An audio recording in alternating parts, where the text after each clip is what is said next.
Ok, je voulais te parler rapidement parce que je ressens des super bonnes émotions. Grosso modo, je me sens en paix. Et je voulais te partager un peu quelques pensées que j'avais là. Et te proposer un peu un nouveau filtre à travers lequel percevoir ta réalité là maintenant tout de suite. Si tu as du mal à juste kiffer ton expérience de la vie telle qu'elle est là maintenant. Et finalement, il y a un truc qui a changé chez moi et qui a fait une massive différence. C'est le moment justement où j'ai accepté que la vie, ça pouvait être simple. Tu vois, j'avais toujours eu cette croyance que la vie, elle devait être dure, que pour savourer la vie, il fallait faire des choses dures, que la vie devait être dure de manière générale. C'est-à-dire, je vous ai déjà balancé mon histoire, les gars, mais pendant longtemps, j'ai toujours voulu être quelque chose que je n'étais pas là maintenant, là. Toujours être plus stock, toujours avoir plus de meufs, toujours être plus riche, toujours avoir plus de notoriété ou quoi que ce soit. Et finalement, tu vois, là, avec... juste en observant, en fait, les patterns de ma vie, je me rends compte que tout ça, bah, c'était une illusion. Et finalement, maintenant, la vraie métrique que je regarde pour moi-même, et quand je juge, entre guillemets, quelqu'un, ou en tout cas, quand j'admire quelqu'un, la métrique que je regarde, c'est à quel point ce mec ou cette meuf, elle se sent en paix avec lui-même ou elle-même, là, maintenant, tout de suite. Et à quel point elle s'autorise justement à savourer ce moment tel qu'il est là maintenant, et tel qu'elle est déjà.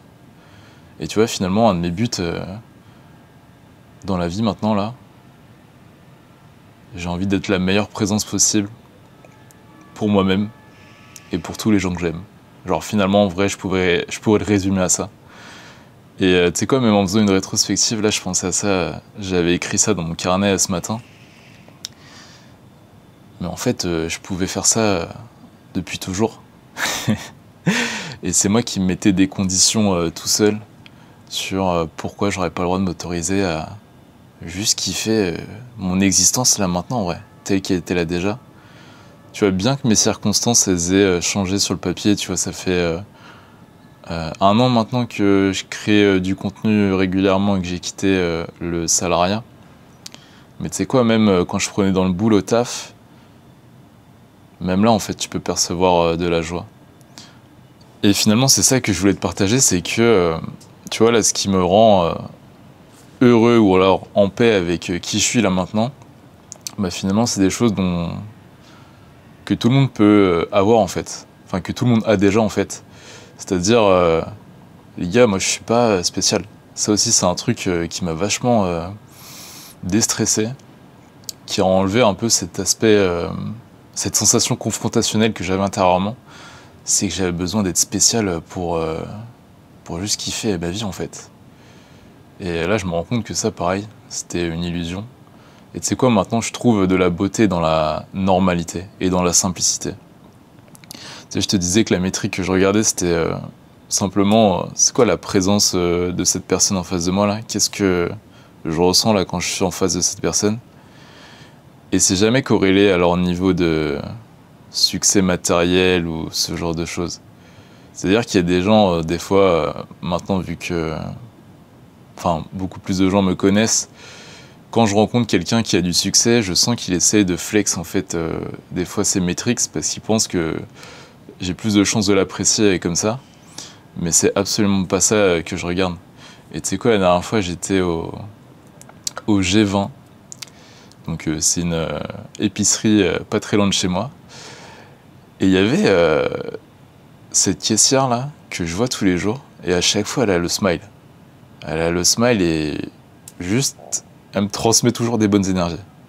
C'est-à-dire même moi des fois j'arrive, je suis fané, je suis en énergie trottoir, je suis en train de penser à mes problèmes, etc. Et elle, je la vois, elle est juste là, présente. Comme ça, là, elle t'écoute. Et genre, c'est super apaisant. Et je me suis dit, putain, mais... En vrai, j'étais en train de m'aérer, je me suis dit...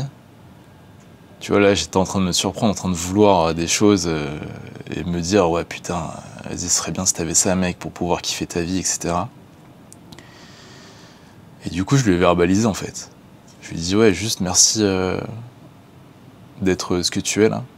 Parce qu'à chaque fois que j'arrive et que j'achète quelque chose, t'es toujours super nice avec moi, t'as toujours une super énergie.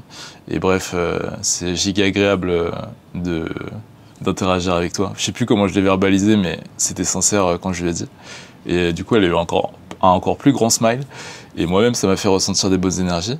Et finalement, tu sais quoi, je te donne cet exemple-là un peu à la volée, mais c'est con. Là, si tu veux te sentir mieux, tout de suite, là, bah, fais en sorte que quelqu'un en face de toi se sente un peu mieux. Et tu vas voir que finalement, ça va te contaminer. Et ouais, c'est une super sensation. Et je sais que les gars, vous me connaissez des réseaux, et moi je sais qu'à l'ancienne, quand je voyais un mec sur les réseaux, j'avais tendance à l'idéaliser, ou en tout cas à me dire que sa vie devait être plus palpitante que la mienne. Et en fait, tu sais quoi, avec le recul, là, je me dis, j'ai la vie la plus ennuyante du monde. Enfin, la plus routinière du monde. Et je kiffe absolument ma routine. C'est-à-dire, tu vois, comme tous les jours, je vais bouffer les plats que j'aime bien. Là, j'ai mangé mon porridge avant d'aller faire mon upper avec Lucas. On va prendre des shots, c'est lourd. Et finalement, ça, tu vois, bah, ça fait longtemps que je le fais. Ça fait plus de 2 ans maintenant. Et c'est un truc qui m'a toujours apporté du bonheur. Bah, je continuerai de le faire. Et finalement, les gars, ça, pareil, hein. Aller lift avec votre gym bro, je pense tout le monde peut le faire. Et c'est con, c'est des choses assez simples comme ça, mais qui t'apportent énormément de joie. Il y a un souvenir aussi, les gars, dont je me suis rappelé, c'est que le moment où j'ai commencé à apparaître sur YouTube, du coup sur la chaîne de Lucas, c'est le moment où mes circonstances de vie étaient le plus catastrophiques ever. Donc je venais de perdre mon taf parce que j'avais eu des problèmes personnels et de santé mentale à ce moment-là. Je venais de me séparer de ma meuf toxique et c'était hyper douloureux. J'étais totalement du père. Financièrement, c'était pas la folie, les gars. Et ouais, c'est déjà pas mal. Néanmoins, même à ce moment-là, tu sais quoi, j'arrivais à ressentir de la paix. Donc j'avais le chômage pour me carry financièrement, c'est-à-dire j'avais assez d'argent pour payer ma salle, payer mon master poulet et continuer de m'améliorer physiquement et de méditer, etc. Donc sur le papier, tu te dirais, putain, ce mec totalement du père. Ouais, effectivement, j'étais totalement du père. Mais tu sais quoi, j'étais ok avec le fait d'être du père. Et j'avais tellement poursuivi des objectifs matériels avant que en fait j'avais totalement burn-out. C'est-à-dire j'avais construit toute mon identité justement sur ce que j'étais capable d'accomplir, ce que j'étais capable d'acquérir, la vibe sociale que j'étais capable d'avoir, ce genre de trucs. Et finalement, le fait d'avoir eu des problèmes de santé mentale suite à ça, là, je me suis dit en fait, ouais c'est bon, j'en ai ras le cul de tout ça. Je vais juste savourer ce moment tel qu'il est maintenant. Et finalement, c'est un peu là que je suis rentré dans la spiritualité. Et j'aime pas dire spiritualité, les gars. Spiritualité, c'est simplement juste prendre conscience de ton existence là. Et qu'est-ce que tu es réellement, en gros. Et bref, tout ça pour te dire qu'à ce moment-là, du coup, c'est le moment où Lucas il est revenu sur Paris. Et c'est le moment où on a commencé à train. On s'est dit, vas-y, go faire du contenu. Lucas, ça faisait longtemps qu'il n'avait pas été régulier sur sa chaîne. Et là, il voulait reprendre. Et du coup, moi, j'étais là un peu pour... à la base, j'étais le caméraman thaïlandais, les gars. On se tapait des barres, mais je sais qu'un jour, il y avait un mec, il avait open Lucas à la salle. Et il avait dit, oh putain, trop stylé, ton contenu. Après, il m'a regardé, il a fait, ouais, c'est ton caméraman. Alors, j'étais déjà apparu sur quelques-unes de ses vidéos. Et en vrai, c'était marrant. On se tapait des barres après. Et tu vois, finalement, là, si je fais une comparaison entre maintenant et ce moment-là, mon lifestyle, il est strictement identique en vrai. C'est-à-dire, je lift avec mon bro, on vous fait du contenu, je fais en sorte d'avoir un bon state, d'être apaisé, etc. Et finalement, c'est exactement la même chose. Et tu sais quoi, j'avais pas besoin d'avoir un certain nombre d'abonnés pour pouvoir me sentir déjà comme un influenceur en fait. C'est ça, finalement, la pensée que j'avais eue. C'est que je sais que le moment où je commençais justement à faire des vidéos avec Lucas et du coup j'avais des revenus grâce au chômage, il me restait quelques mois. À un moment, je m'étais dit, mais mec, en vrai, t'es déjà influenceur là.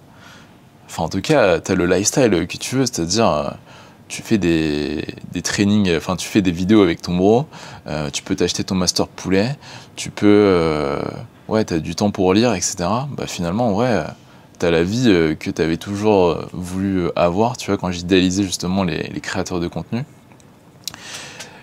Et je me suis dit, bah vas-y, tu sais quoi, je peux apprécier justement ce sentiment-là, cette sensation que, ouais, je suis à la bonne place, bon endroit, bon moment, là, maintenant, tout de suite, là. Tu sais quoi, même si la réalité en face de moi me dit pas que je suis successful, moi, j'ai envie de me sentir successful. Et finalement, c'est un peu ça que j'ai envie de te partager. C'est des fois, tu vois, je vois des gens qui veulent toujours plus. Tu vois, tu veux toujours quelque chose en plus. Finalement, si tu fais pas attention, ton ego il va toujours vouloir désirer quelque chose de plus. Et quand je dis quelque chose de plus, ça peut être matériel, mais ça peut aussi être simplement, tu vois, le moment tel qu'il est là maintenant, vouloir ajouter ou retirer quelque chose à ce moment. Et tu vas toujours mettre des conditions sur pourquoi tu ne serais pas autorisé à t'apprécier pleinement pour qui tu es là maintenant tout de suite là. Et finalement, c'est ça le plus grand problème que je rencontre chez la plupart des gens, c'est que bah ils ont du mal à s'aimer tels qu'ils sont, à s'accepter tels qu'ils sont là, maintenant tout de suite et moment par moment. Tu vois, à chaque fois, ils vont se mettre des conditions mentales ou matérielles ou quoi que ce soit, et tout ça, les gars, je veux vous dire que c'est une illusion. En tout cas, moi, c'est comme ça que je le ressens. Donc ouais, finalement, j'avais pas trop de but pour cette vidéo, je voulais juste te partager des bonnes énergies. Et tu sais quoi, ouais, je voulais aussi refaire une rétrospective sur mes années où j'étais salarié. C'est-à-dire, j'aimais pas mon travail. Je le faisais pour avoir de l'argent, pour payer mes factures, etc., me payer ma bouffe. Et pendant longtemps, ça m'avait travaillé l'esprit de me dire, parce que je voyais sur les réseaux, ils disaient ouais, il faut que ton travail, ça soit ton purpose, etc., il faut que tu aies ta mission de vie. Et je pense que c'est plus subtil que ça. C'est-à-dire que finalement, j'ai même trouvé de la beauté dans les travails un peu que tu considères comme normaux ou alors pas intéressants ou quoi que ce soit. Parce qu'en fait, ton purpose, c'est à toi de le créer là. Et ton travail n'a pas forcément besoin d'être ton purpose en gros. Tu peux faire un travail juste pour avoir un travail et avoir de l'argent et être capable de payer tes factures. Et finalement, c'est ça que j'ai envie de te dire aussi, c'est que c'est pas tellement ce que tu fais qui compte, c'est toujours comment tu le fais.